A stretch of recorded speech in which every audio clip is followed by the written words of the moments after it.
So, not done one of these in a while, but I thought I'd do a quick pickups video and show you some of the gaming related junk that I've accumulated over the last couple of months, and not really been buying a whole lot. I've mostly just been playing the games I already have and not really got a whole lot of money to be spending on gaming or anything. But yeah, I thought I'd show some of the more interesting things that I've got and maybe throw in some gameplay. But as you can see, it's getting close to Christmas. The tree is up, so pretty excited about that. And yeah, I'll show you what I've picked up here anyway. So, I actually ended up getting another one of these, and it's another faulty MVS board. And I probably shouldn't have bought this, but I couldn't resist.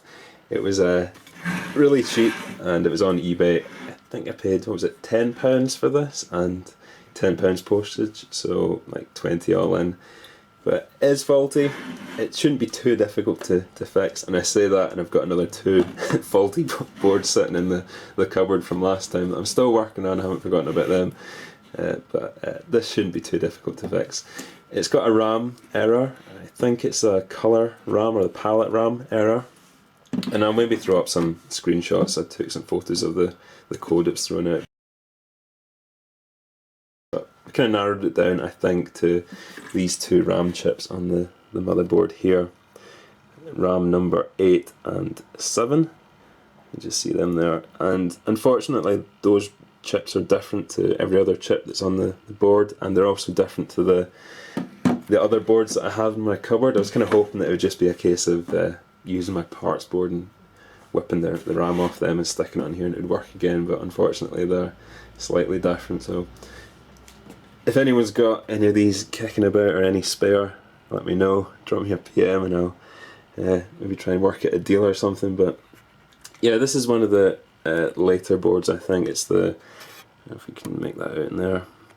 It's a 1AX MVS MV1AX, and again it's one of the smaller boards, so it should be pretty good for consoleizing, which I'll hopefully get around to doing sometime in the future. I'm still working on my own one at the moment, so yeah, for £10 or £20 really, I thought that was an okay deal. Unfortunately, it's the type of board that has the BIOS chip actually soldered into it. It's not socketed, so I can't just like pop in the UniBIOS chip and do any kind of fault diagnostics with it. But hopefully it's just these two chips here, and it should be working again. It does turn on and everything, just throws out an error message. So that was the main piece of hardware I got. So another couple of really good deals I got were these here.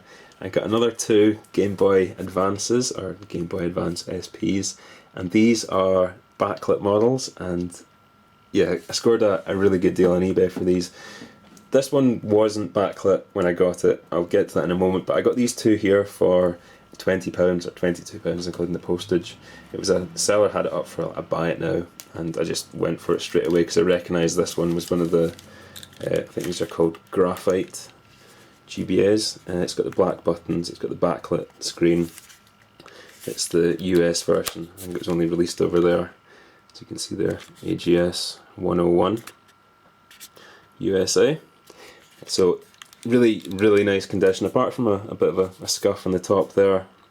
Yeah, I was really happy to get hold of that. And it came with this one as well. This one originally was just a standard UK, oh no, this was a US one as well, but it was a frontlit model, and I've already modified this to have the backlit screen. So the reason I did that was I actually a week or two before I'd picked up a pink AGS 101, and again it was a pretty good deal. Someone had listed it wrong on eBay, and I got it like under £20, which again is a really good deal. But that's beside the point. What I ended up doing was taking the guts out of that pink one and putting it into this. So I've now got a really nice blue backlit model here. And I'll fire this up here. Hang on. Switch that on, as you can see. Nice bright screen. So yeah, the one I had originally was a pink AGS 101, and surprisingly it was actually it wasn't a UK, it was a European one. And that's kind of strange because some people have been saying that they hadn't ever released a 101 version in the UK or Europe, but it does exist. I'll just prove it here. AGS 101, and as you can see down here, it's got the little European code there. So I took all the stickers off and put it on this one, but yeah, got these two here. That probably worked out about £20 for the two, because I sold the pink one with the standard bits in it for like £20 with a couple of games I had extra. So yeah, really happy to get hold of these two here. So that's another two AGS 101s, and if you're wondering why I've got so many of these, I do actually play them. It's one of my favourite consoles, and usually what I'll do is I'll just keep a game in all my GBA SPs and just leave them on the shelf, so pick up the one that's got the game I want in it and play it and rotate them that way. But yeah, I do play them a lot, but yeah, very happy to add them into the collection. So to go with my Game Boy Advances, I also picked up a few games, and this was one of them. It's Drill Dozer, and I've been looking for this one for quite a while now. It was never released here in Europe. I think it was only Japan and North America that got this game. So I had to get this one imported from the US, but found it on eBay, and the seller was selling it for, I think it was only $5, and $5 was his international shipping rate as well. So that worked out for me about like £7, really cheap anyway, especially for this game. And it was boxed complete. He even sent it in a big box so it didn't get damaged in transit, so very happy about that. But yeah, this is a great game. If you've got a Game Boy Advance, I highly recommend checking this one out. I've got some video footage to show you of it, but the gimmick, I suppose, with this game is it's got a built-in rumble feature, a rumble pack. So you'd think that was not very interesting, because nowadays we obviously have, like, pretty much every console has a controller with a built-in rumble feature, but with this it seems to work very well, especially on the Game Boy Advance, because you're not really used to having the console shake when you're using it. But there's something very addictive about this game. It's a great platform type game, and I suppose like a puzzle platformer, but you have to drill through walls, and you drill through your enemies, and you have to pick up cogs so that you can upgrade your drill, what's it called? Yeah, Drill Dozer. You can see it's the main character there driving about in it. But the great thing is you have to use your shoulder buttons to change gears, and it's kind of like it's really satisfying basically. So you start spinning your drill, and you can feel the console. It's like the RPMs are increasing; it shakes more, and then you have to shift up a gear, and then obviously the RPM will drop down, and it stops rumbling as much, and it gradually climbs back up again. So it's kind of like shifting gear in a car, and for some reason it's just really satisfying, especially when you're drilling through walls and stuff and killing enemies. But yeah, highly recommend checking this game out if you have a Game Boy Advance SP. So got that all boxed and everything. Came with like all the manuals. It came with a little like cartoon comic strip thing here as well, like a booklet with all the art, which is really cool to see. And yeah, you get, I think it's a full colour manual with this as well, and it's really nice pixel type art as well. I believe this was made by the same people that made the Pokemon games. I've got flyers and bits and pieces here as well, an advert for the Game Boy player, the old school now, and Nintendo Power and all that kind of stuff there. But yeah, that was one of the games I got there. That's Drill Dozer.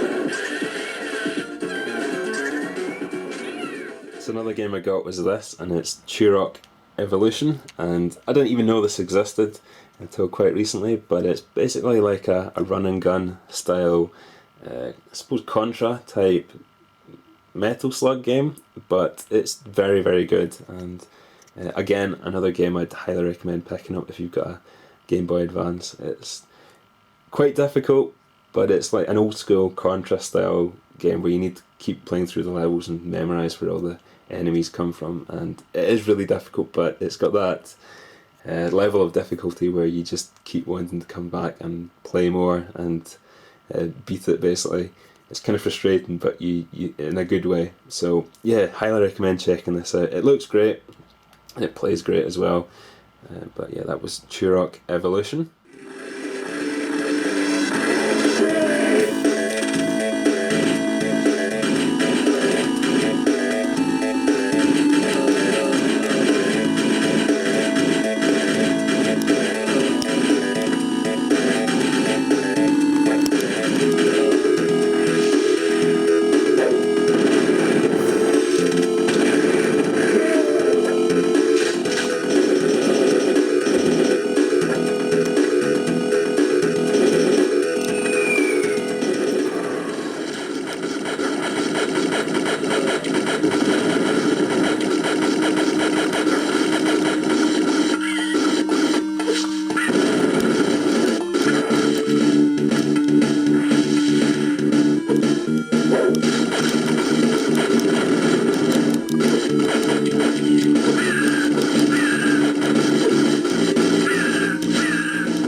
Game I got was this, and it's Desert Strike Advance. And again, this was a game I didn't even know existed. It's basically the same version as the one you get on the Mega Drive, but on the Game Boy Advance. Don't know if this ever got a UK or a European release. This is the American or North American version here. But yeah, highly recommend checking this one out as well. If you enjoyed playing the original games on the Mega Drive or the Genesis. It's basically the same as that, but on the GBA. Lots of fun, cheesy music, and cheesy kind of propaganda as well, I suppose. But yeah, check this one out as well. That's Desert Strike.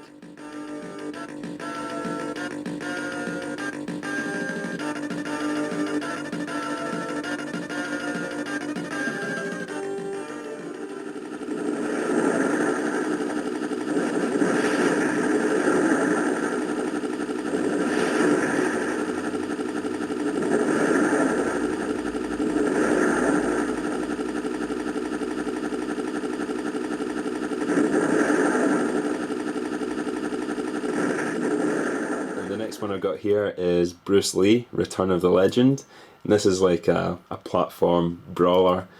It's pretty funny, it's actually really good, and yeah, again, recommend checking this one out if you've got a GBA and you're into your Streets of Rage type of brawlers, I suppose. It's got more kind of platform elements to it as well, and you have to kind of be stealthy at parts, but it's a good fun game, and it's pretty funny. I love the sound effects in this one. Again, worth checking out. Not the easiest game to find. I think it's probably wasn't released in that great a number, but yeah, you can find it. Usually goes for around £5 to £10 here in the UK. But yeah, that's Bruce Lee, Return of the Legend.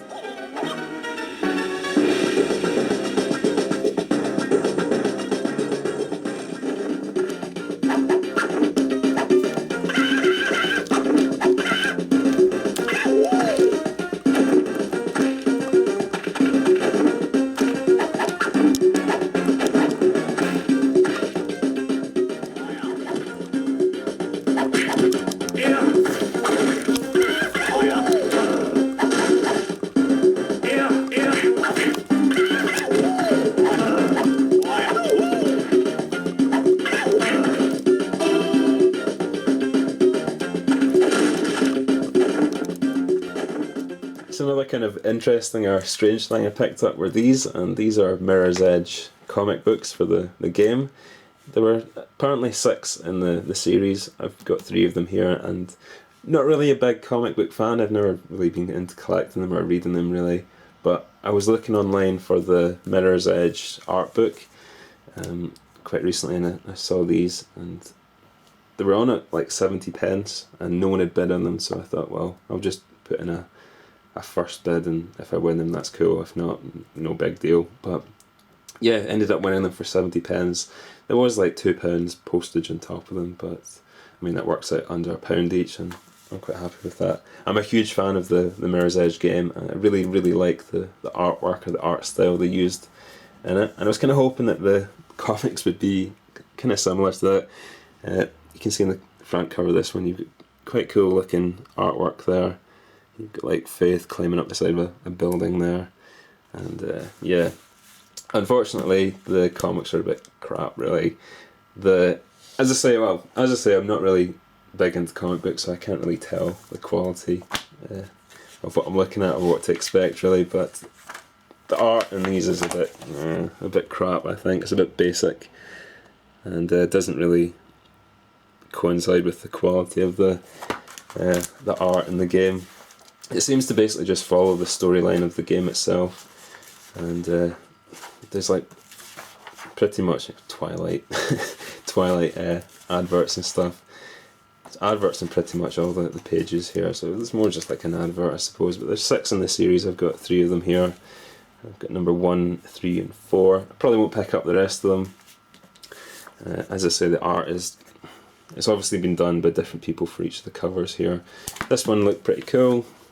Like I said, you got Faith climbing a building there. This one here is obviously from the main art for the game on the box and everything. And then this one here is a bit freaky. Faith looks a bit like a dude. It looks like a transvestite, like the size of her arms. 4 arms there. But yeah, got these really cheap. I thought they were worth picking up for under £1 each, so that's the Mirror's Edge comics there. So final game I've got here is Santa Claus Jr. on the Game Boy Color, and it's a really nice looking little Christmas themed platformer. Definitely one of the best looking games on the Game Boy Color, I think, or at least one of the better looking games. It could almost pass as a Game Boy Advance game, I think. But yeah, just your regular kind of platform type stuff, except with a Christmas theme to it. You're running around levels and picking up candy canes and Christmas presents, that sort of thing. But a lot of fun, really nice looking game, as I say.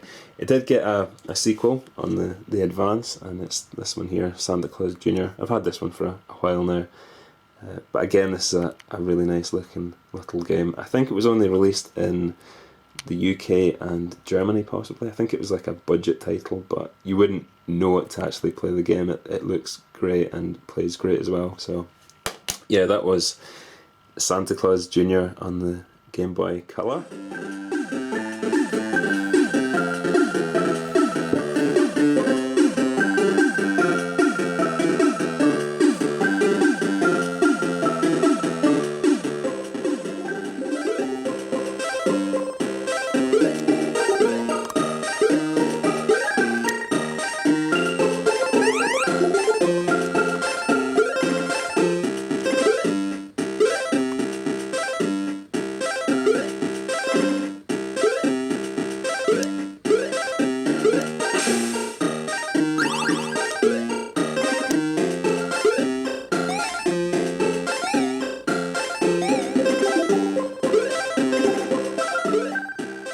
That's pretty much it. I've not really been buying a whole lot, as I say. I've mostly just been playing the things I already own. I did pick up this for the 360. It's the Mass Effect 2 Collector's Edition, and I've been really enjoying the series. I played through the first game, the first Mass Effect, and that took me about like 30-40 hours, but you'd expect after playing a game for that long you'd be kind of sick of it, but nah, really enjoyed it so much that I went and bought this one and started playing this straight away. So I think I'm already about, I don't know, 20 hours into this one. I've been playing all the downloadable content and everything for it. Really enjoying it. So yeah, picked up the collector's edition for Mass Effect 2 there as well. But it comes with an art book and all that guff in there. But yeah, that's what I've been playing recently, and that's I suppose the last 360 game I'll probably get this year.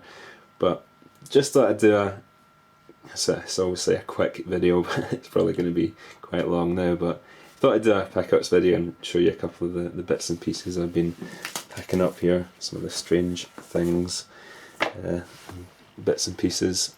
But yeah, thanks for watching, and I'll catch you again soon.